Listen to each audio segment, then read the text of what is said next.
You know, you know that feeling when you are just walking down a bustling city street, right? Yeah, yeah, completely. And you turn a corner and suddenly there it is, just this massive, I mean, vibrant, maybe 50-foot mural towering over the pavement. Just dominating the entire space. Exactly. It completely dominates the space. And, naturally, you pull out your phone, assuming the camera will act like a perfect photocopier. Right.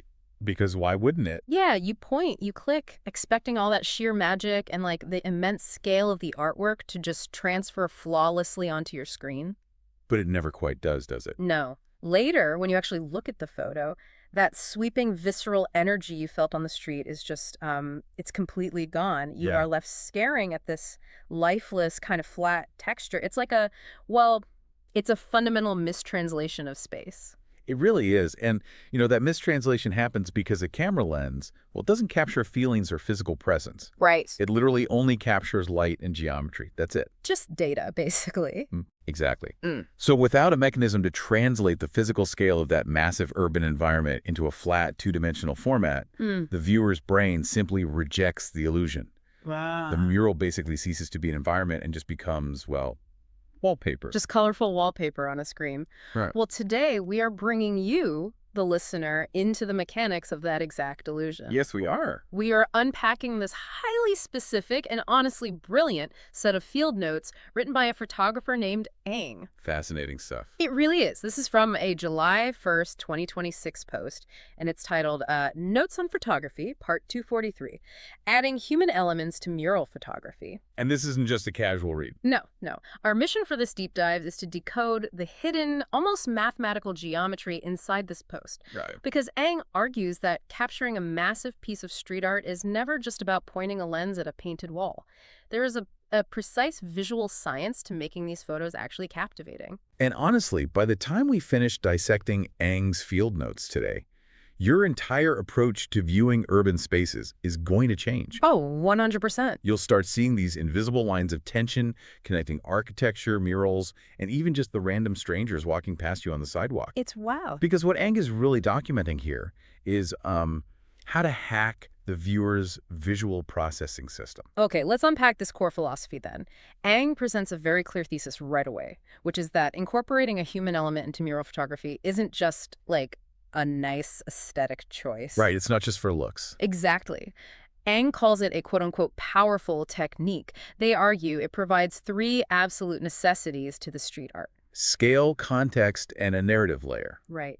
And to visualize this, think about photographing a massive mural by itself, like tightly cropped so the paint fills the whole frame. It's a lot like photographing the open ocean with no boats. No boats, no birds, no shoreline. Exactly. You just have this beautiful expanse of blue, but your brain cannot compute what it's actually looking at. It has no reference point. Right. Like it could be a tiny puddle reflecting the sky, or it could literally be the entire Pacific Ocean. Right, because there's nothing to tell you otherwise. So the human element acts as the boat in the water, giving us that baseline. And, I completely grasp the scale and context part of that. Sure, that makes intuitive sense. But I want to dig into that third element. Yeah. How does a random, anonymous pedestrian walking past a wall suddenly add a narrative layer to a static painting? Well, this gets into the cognitive biology of how we process visual noise. Okay. When we look at a complex image, our optic nerves are just bombarded with data. It's overwhelming. Like sensory overload. Exactly. So to prevent us from being overwhelmed, our brains have evolved to aggressively filter that data, specifically hunting for familiar patterns. Ah, And the most highly prioritized pattern in human neurology, it's the human form. really? Oh, yeah. We are biologically mandated to look for ourselves in our environment. That makes so much sense. Right. So when a mural stands alone, it is entirely two-dimensional paint. It just exists in a vacuum. But the moment a human figure enters that space, Our brain just locks onto them. instantly, Yeah. our brain stops looking at the paint and locks onto the person. So the painting instantly becomes kind of subordinate to the person, even if the painting is 50 feet tall. Precisely. The person becomes a cognitive avatar for the viewer. Cognitive avatar, I like that. Yeah, you instantly map yourself onto that pedestrian. Your brain starts asking these subconscious narrative driven questions. It's like what? Like, is that person intimidated by the mural? Are they ignoring it? Oh, wow.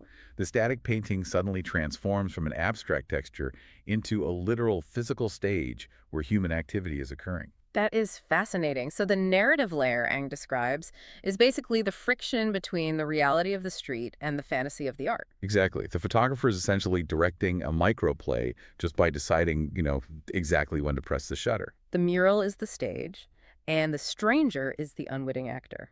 That's a perfect way to put it. That completely reframes the objective of street photography for me. Like, instead of trying to capture a perfect reproduction of the paint, you are actually trying to capture an event happening in front of the paint. Yes.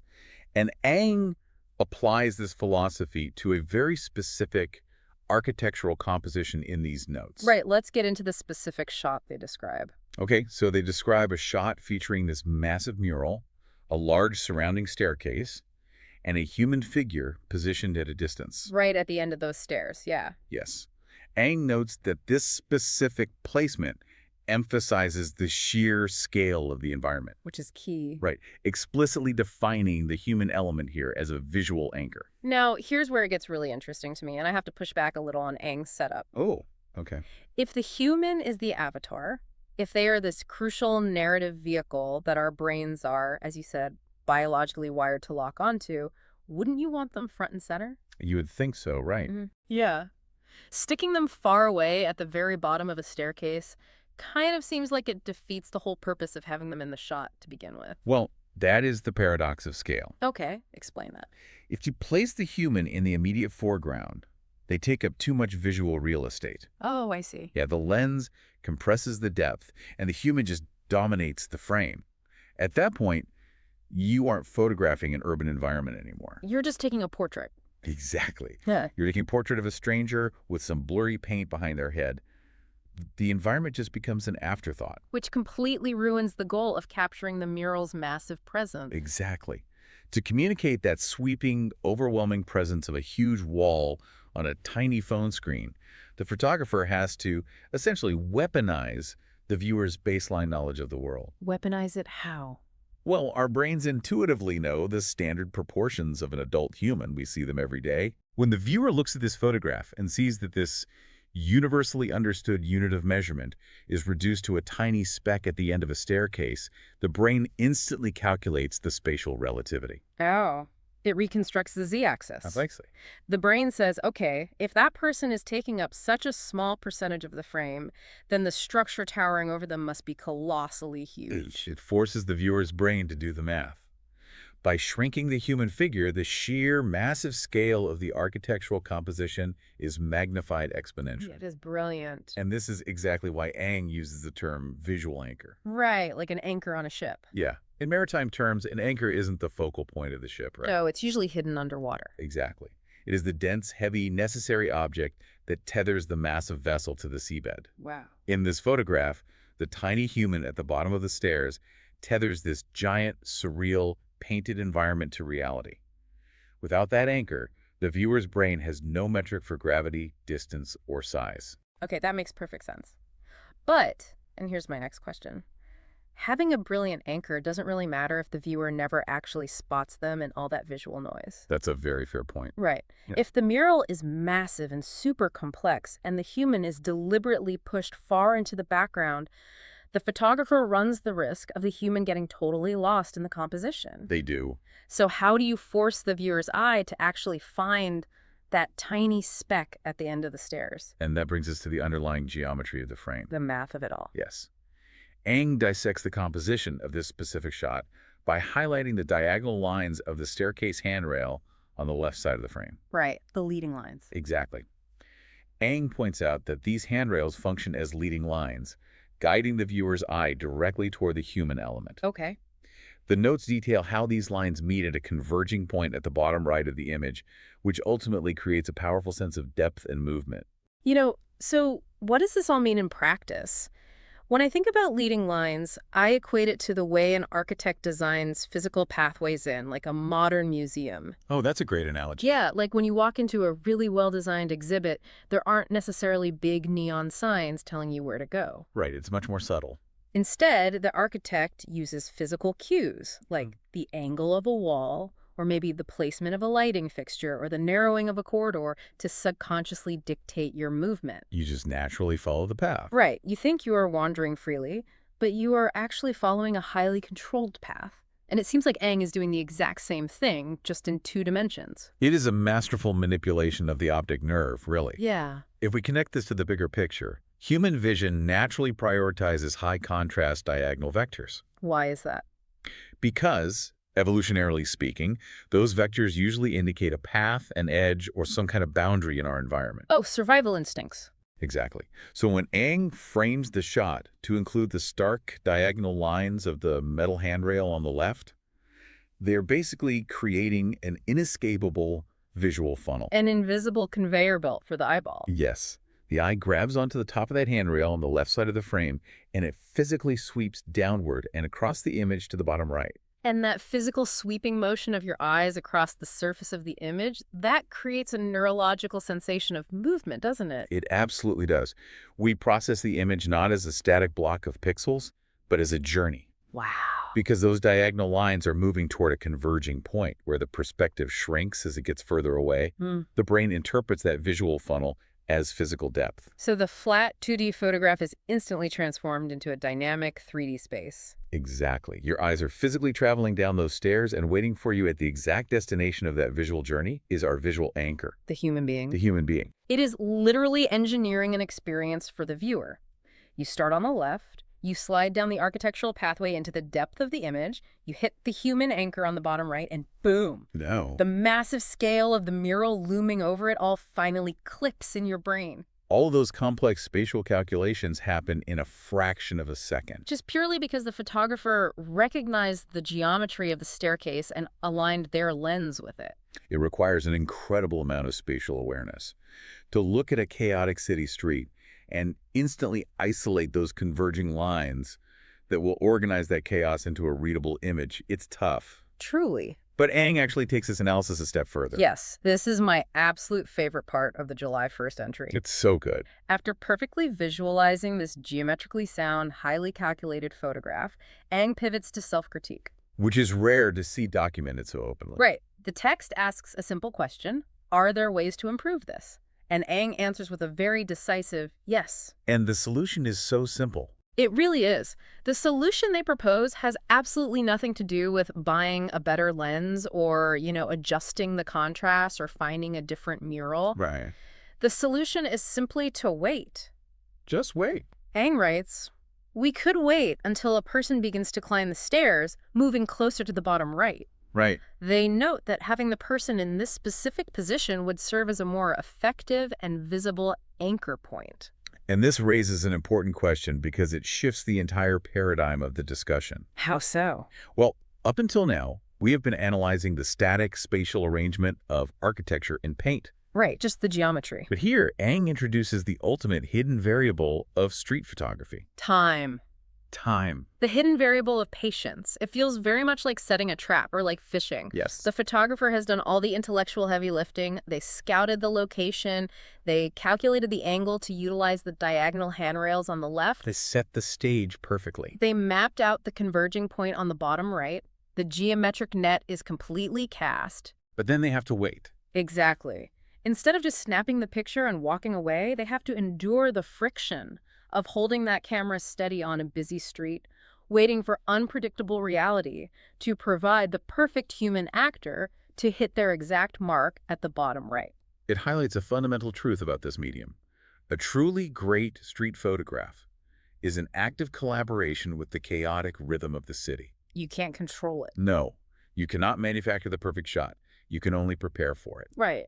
If we look back at the geometry we just discussed, placing the human at the absolute furthest end of the stairs works for establishing scale, sure. But maybe it's too subtle. Exactly. The visual payoff might be too weak. The eye travels down the leading lines, but the anchor is so distant it barely registers. Oh, I see.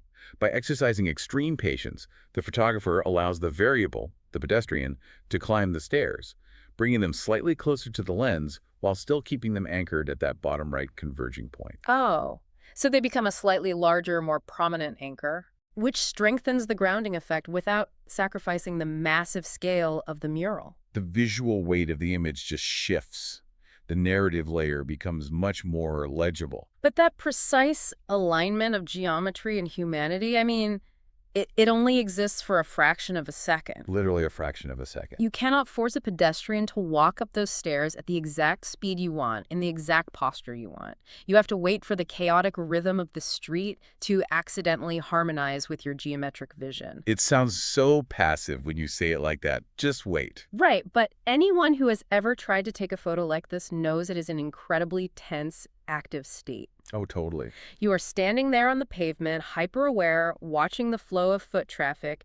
You are calculating the walking speed of strangers half a block away, trying to anticipate exactly when their trajectory will intersect with that bottom right quadrant of your frame. You're predicting the future. Yes, you are predicting the future based on the geometry of the present. It demands total presence.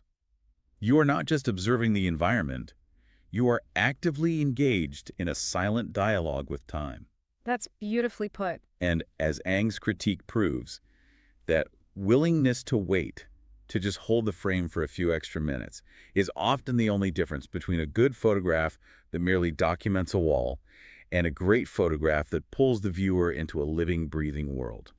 The beauty of Eng's field notes is how wonderfully practical this philosophy is for all of us. Absolutely. So the next time you are out in the world, maybe traveling through a new city, or even just walking through your own neighborhood, and you see a massive, imposing piece of architecture or a brilliant mural, remember the hidden geometry we decoded today. Resist the deeply ingrained urge to just point your phone, click the button, and keep walking. Right.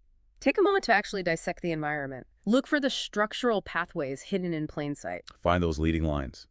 Look for the angle of a handrail, the sweeping curve of a sidewalk, or even, the harsh diagonal shadow cast by a nearby building. Ask yourself where those lines are forcing your eyes to go. Find your converging point. Establish your visual anchor. And then, once your geometric trap is set, Just wait.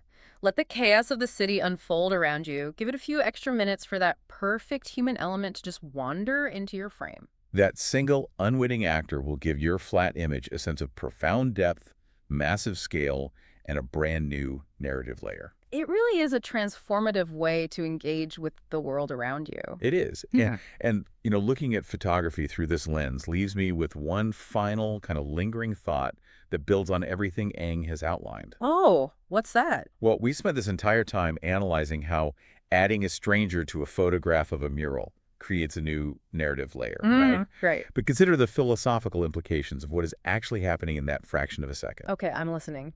You have the original muralist who poured their own distinct story, labor, and intent onto that wall. Then you have the random pedestrian, entirely detached from the art, just living their own separate life, passing through the space. Unwittingly. Exactly. And finally, you have the photographer who utilizes leading lines, converging points, and calculated patience to freeze both the art and the pedestrian inside a highly specific geometric frame. Wow. Okay, I see where you're going. So who is the real author of the story in that final image? Oh, man. Is the photographer merely documenting someone else's street art? Or, by manipulating the scale, the lines, and the human anchor so deliberately, have they co-created an entirely new piece of art? That is a brilliant question to carry with you. Right. Who really owns the narrative of the street? Is it the painter, the pedestrian, or the observer? It's a lot to think about. We will leave you to ponder that the next time you find yourself standing on the pavement, staring up at a giant painted wall, just waiting for a stranger to walk by. Keep your eyes open and embrace the geometry of the city.